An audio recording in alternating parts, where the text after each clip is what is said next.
Wagon Train Lake is a popular place to visit, but it's one of several lakes in the state right now currently on health alert due to something that's lurking in the water. It was a good day of fishing for Joe Biederman, who's familiar with this water. Oh, I've been fishing around here for probably 40 years.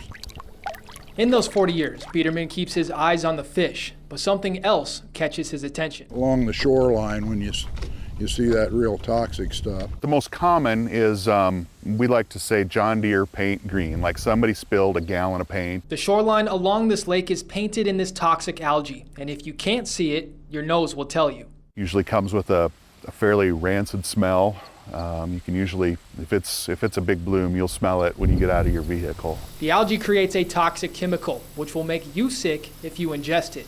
It's a liver toxin, so ingestion of it can lead to issues, pretty severe liver damage. And cuts on your body opens the door for other illnesses. If anybody's got cuts or anything, don't want to be swimming in the water, that's for sure. Usually within a few hours to a couple of days, you'll likely get a rash. While the impacts on an adult are not as severe, the same cannot be said for a family pet. They'll clean their fur up, ingest that toxin, and unfortunately it usually doesn't end very well.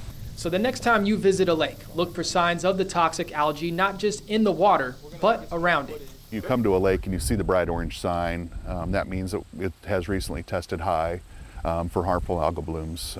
If the lake is clear and has tested well, then it'll be a blue sign flipped up. But you can still enjoy the water in other forms, minus swimming.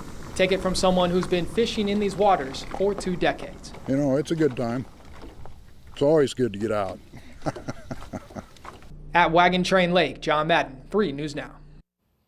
And Archer says if you get the algae on you, to rinse yourself off with fresh water. The other lakes on health alert are Kirkman's Cove in Richardson County, Rockford Lake in Gage County, and Willow Creek Reservoir in Pierce County.